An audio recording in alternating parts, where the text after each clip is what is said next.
എല്ലാവർക്കും ഒരിക്കൽ കൂടി നമ്മൾ സ്വന്തം ആർസി ഗാർഡനിലേക്ക് സ്വാഗതം. ഞാൻ നിങ്ങളുടെ ചന്ദ്രേഷ്. ഞാൻ ഓരോ വീഡിയോ നിങ്ങൾക്ക് വേണ്ടി തരുന്നത് നിങ്ങൾക്ക് ഉപകാരപ്രദമാകും എന്നുള്ള ഒരു വിശ്വാസത്തിലാണ് ഞാൻ ഓരോരോ വീഡിയോകളായിട്ട് നിങ്ങളുടെ മുന്നിലേക്ക് എത്തുന്നത്. അത് നിങ്ങൾക്ക് ഉപകാരമാകും എന്നുള്ളതാണ് എൻ്റെ ഒരു വിശ്വാസം, അല്ലേ? നമുക്കൊക്കെ എല്ലാവർക്കും അറിയാം ഓർക്കിഡ് പോട്ട് ചെയ്യുന്നത് എങ്ങനെയാണെന്നും അത് എങ്ങനെ ചെയ്യണം, എപ്പോൾ ചെയ്യണം എന്നൊക്കെ നമുക്ക് എല്ലാവർക്കും അറിയാം.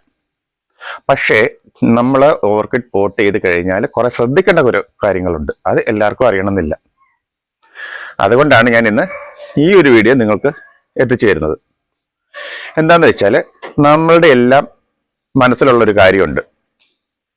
ഓർക്കിഡ് പോട്ട് ചെയ്യാൻ തൊണ്ട്, കരി, ഇഷ്ടിക കഷ്ണം അല്ലെങ്കിൽ ഓടിന്റെ കഷ്ണം, ഇത്രയുമല്ലേ നേരത്തെ മുതൽ പരമ്പരാഗതമായ രീതിയിലുള്ള ഓർക്കിഡ് പോട്ടിംഗ് എന്ന് നമ്മൾ പറയുന്നത്.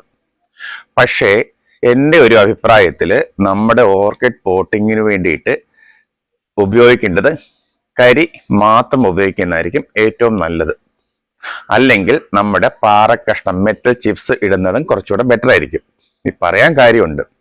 ഞാനിവിടെ നമ്മുടെ ഈ ഓർക്കിഡൊക്കെ നോക്കിക്കഴിഞ്ഞപ്പോഴത്തേന് ഇത് നല്ല ഗ്രോത്തിൽ നിന്ന് പെട്ടെന്ന് അതിൻ്റെ ആ ഗ്രോത്ത് മാറിയിട്ട് അത് ഒരു മാതിരി ഇലയൊക്കെ പൊഴിയുന്നു. അപ്പൊ നമ്മൾ സ്വാഭാവികമായിട്ട് ഓർക്കുന്നത് എന്താ, ആ ഓർക്കിഡ് അത് വേനലിന്റെ ഒക്കെ ആയിരിക്കും, അല്ലെ ക്ലൈമറ്റ് ചേഞ്ചിങ്ങിന്റെ ഇല പോയിട്ട് വേറെ അതിന്റെ ഷോട്ട് വരുമോ എന്നുള്ള രീതിയിലാണ് നമ്മൾ പ്രതീക്ഷിച്ചിരിക്കുന്നത്. പക്ഷേ ഇങ്ങനെ നോക്കി ഇരുന്നിരുന്നിരുന്ന് 2-3 എൻ്റെ ചെടികൾ പോയി. അപ്പം ഞാൻ എന്താ ചെയ്തത്, ഇതൊന്ന് മാറ്റാൻ നോക്കി എന്ന് പറഞ്ഞാല് ഓർക്കിഡിന്റെ ആ പോട്ട് ഇന്ന് ഓർക്കിഡ് ഒന്ന് വെളിയിലെടുത്തു. ചെടി നമ്മുടെ പ്ലാന്റ് വെളിയിലെടുത്തു കഴിഞ്ഞപ്പോഴാണ് അതിന്റെ അവസ്ഥ അറിയുന്നത്. അതായത് തൊണ്ട് അഴുകി അങ്ങ് പോകും, ആ കൂടെ നമ്മുടെ ഓർക്കിഡും പോകും. അപ്പൊ ഞാൻ ഇത് എങ്ങനെയാണെന്നുള്ളത് നിങ്ങളെ ഒന്ന് കാണിച്ചു തരാനായിട്ടാണ് ഈ ഒരു വീഡിയോ ആയിട്ട് വന്നത്. 2-3 ദിവസമായിട്ട് എൻ്റെ പരിപാടി ഇതായിരുന്നു. നമ്മുടെ പഴയ പ്ലാന്റ് ഒക്കെ എടുത്ത് റീപോർട്ട് ചെയ്യുകയായിരുന്നു. അപ്പൊ എനിക്ക് തോന്നി ഇത് നിങ്ങളെയും കൂടെ ഒന്ന് കാണിക്കാമെന്ന്. അപ്പോൾ ഇത് നിങ്ങൾക്ക് കുറച്ചു പേർക്കെങ്കിലും ഉപകാരമാകും എന്നുള്ളതാണ് എൻ്റെ ഒരു വിശ്വാസം. ഉപകാരമാവുമെങ്കിൽ നിങ്ങൾ അതൊന്ന് പോട്ട് ചെയ്ത് നോക്കും. പിന്നെ ഞാൻ പറയുന്ന രീതി എപ്പോഴും ഞാൻ പറയും, നിങ്ങൾ അത് അങ്ങനെ തന്നെ ഫോളോ ചെയ്യരുത്. നിങ്ങൾ ചെയ്യേണ്ടത് ഒരു പ്ലാന്റിൽ ഞാൻ പറയുന്ന കാര്യങ്ങൾ പരീക്ഷിക്കുക. അതിനുശേഷം നിങ്ങൾക്ക് സക്സസ് ആയെങ്കിൽ മാത്രം നിങ്ങൾ മറ്റുള്ളതിലേക്ക് നോക്കുക. അല്ലാതെ ഞാൻ പറഞ്ഞെന്നും വെച്ച് നിങ്ങൾ ഒറ്റയടിക്ക് എല്ലാം കൂടെ ഞാൻ ഈ പറയുന്ന രീതിയിലേക്ക് കൊണ്ടുവരരുത്. അത് ആദ്യം തന്നെ ശ്രദ്ധിക്കുക. അപ്പൊ ഞാനിത് എന്താണെന്നുള്ളത് നിങ്ങളെ ഒന്ന് കാണിച്ചു തരാം. വീഡിയോയിലേക്ക് പോവാം. ഇത് ഈ നമ്മുടെ ബേസിനകത്തിരിക്കുന്നത് കണ്ടോ, ഇതെല്ലാം എൻ്റെ പഴയ ഓർക്കിഡിന്റെ പോട്ടിംഗ് മിക്സുകളാണ്. ഇതെല്ലാം ഞാനിവിടെ കൂട്ടി ചെയ്ത് മാറ്റിയിട്ടിരിക്കുകയാണ്. അതിനകത്തുള്ള അവസ്ഥകളും കാര്യങ്ങളും ഒക്കെ നിങ്ങളെ ഒന്ന് കാണിച്ചു തരാം. എങ്ങനെയാണെന്ന് നിങ്ങൾ നോക്കുക. ഞാൻ ഈ പറയുന്നതിനകത്ത് എന്തെങ്കിലും വാസ്തവമുണ്ടോ, അത് എങ്ങനെയാണെന്നൊക്കെ നിങ്ങൾ കണ്ടു നോക്കുക. പിന്നെ ഈ ഓർക്കിഡ് പ്ലാന്റ് എന്താണ് പ്രോബ്ലം എന്നുള്ളത് ഞാൻ കാണിച്ചു തരാം.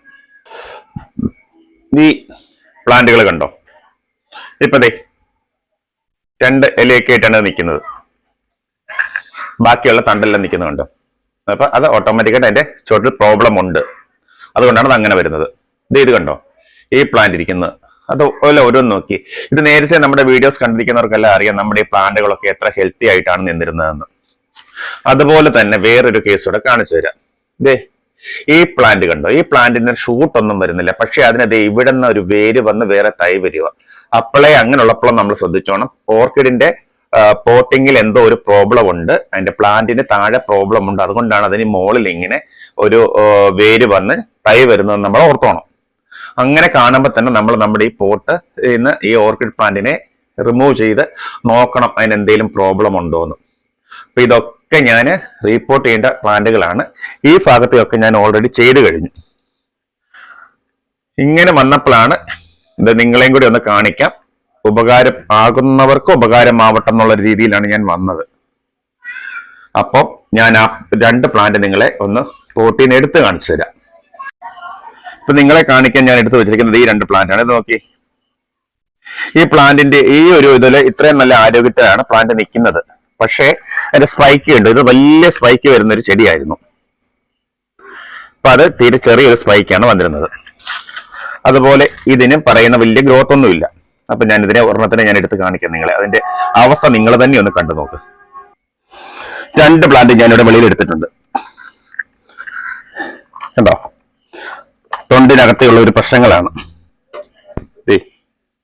ഈ തൊണ്ടഴുകുന്ന കണ്ടോ, ഈ തൊണ്ടഴുകുന്ന കൂട്ടത്തിൽ തന്നെ നമ്മുടെ പ്ലാന്റിന്റെ വേരും പോയി. ഇതിനൊന്നും വേരെന്ന് പറയാൻ ഇവിടെ ഒക്കെ ചീഞ്ഞു പോയി. ഇത് കണ്ടോ, ഇതിനകമൊക്കെ കണ്ടോ, ഇത് മൊത്തം നാശമായി ഇരിക്കുകയാണ്. അതാണ് അതിന്റെ പൂവൊന്നും വലിയ പൂവായിട്ട് വലിയ സ്പൈക്ക് വരാഞ്ഞത്.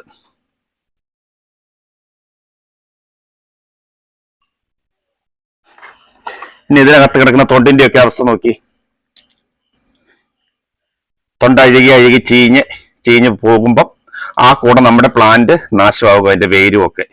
അപ്പൊ കഴിവതും നിങ്ങൾ തൊണ്ട്, ഓടിന്റെ കഷ്ണം, ഇഷ്ടിക കഷ്ണം ഇത്രയും പ്ലാന്റ് പോട്ട് ചെയ്യാൻ ഉപയോഗിക്കാതിരിക്കുമായിരിക്കും ഏറ്റവും ബെറ്റർ. പിന്നെ ഇതെങ്ങനെയാ പോട്ട് ചെയ്യുന്നത് ഞാൻ കാണിക്കാം. ഇത് ഞാൻ ഇച്ചിരി നമ്മുടെ മെറ്റില് വെള്ളത്തിലിട്ട് കഴുകി വെച്ചിരിക്കുക. കഴുകിയിട്ട് എടുക്കാവുള്ളൂ കേട്ടോ. ഇത് കണ്ടോ, ആദ്യമേ അത് നമ്മുടെ ഈ പോട്ടിലേക്ക് ഇട്ട് കൊടുക്കുക.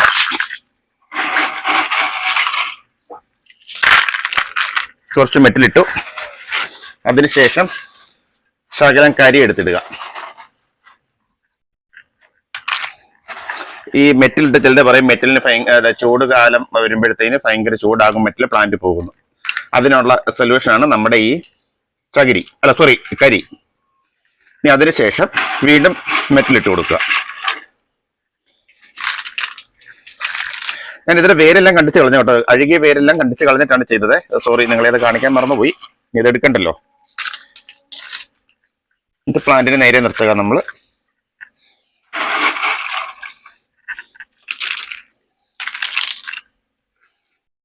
കുറച്ചുകൂടെ കരി ഇട്ട് കൊടുക്കുക.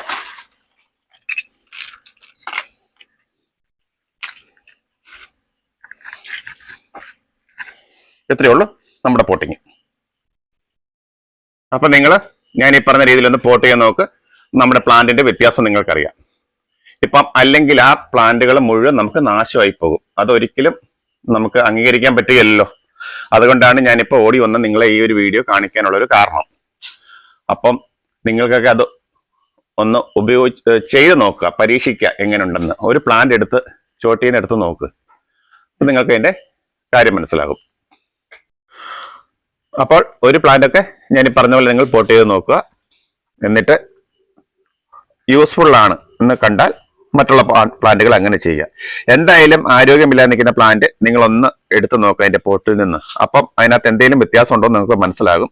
നമ്മൾ കൊടുക്കുന്ന വളമൊന്നും പോരാഞ്ഞിട്ടായിരിക്കും പ്ലാന്റ് അങ്ങനെ നിൽക്കുന്നതെന്ന്. പക്ഷെ അതായിരിക്കില്ല, അതിന്റെ ചോട്ടിൽ നിന്നുള്ളൊരു പ്രോബ്ലം വരുന്നതുകൊണ്ടായിരിക്കും നമ്മുടെ പ്ലാന്റിന് ആരോഗ്യം പോയി വരുന്നത്. വേരില്ലെങ്കിൽ പിന്നെ പ്ലാന്റിന് ആരോഗ്യം എവിടെ നിന്ന് വരാനാണ്, അല്ലേ? അപ്പൊ നമ്മുടെ ഇന്നത്തെ വീഡിയോ നിങ്ങൾക്ക് ഉപകാരപ്രദമായെങ്കിൽ നമ്മളുടെ ചാനൽ ഇതുവരെ സബ്സ്ക്രൈബ് ചെയ്യാതെ ആരെങ്കിലും കാണുന്നുണ്ടെങ്കിൽ ഒന്ന് സബ്സ്ക്രൈബ് ചെയ്യുക. ഒരു ലൈക്ക്, കമന്റ്, ഷെയർ ഇതൊക്കെ ഞാൻ പ്രതീക്ഷിക്കുന്നു. അപ്പോൾ മറ്റൊരു വീഡിയോയിൽ കൂടെ വീണ്ടും കണ്ടുമുട്ടാമെന്നുള്ള ശുഭാപ്തി വിശ്വാസത്തോടെ ഇന്നത്തെ വീഡിയോ ഞാനിവിടെ പൂർണ്ണമാക്കുകയാണ്.